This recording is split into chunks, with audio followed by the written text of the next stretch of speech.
davam etdiriləcək. Ümumi Respublika Yaşıllaşdırma Marafonu çərçivəsində Xocəsən qəsəbəsində yerləşən Mixail Lomonosov adına Moskva Dövlət Universitetinin Bakı filialının tədris kompleksi ətrafında ağac əkmə aksiyası keçirilib.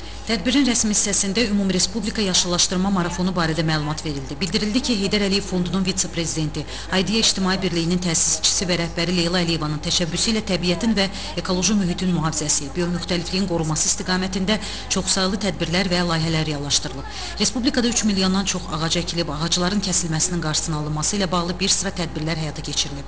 Azərsun Holdingin baş direktoru Savaş Uzan isə Abşeron yarımadasında zeytun ağaclarının əkilməsinə üstünlük verdiklərini bildirdi.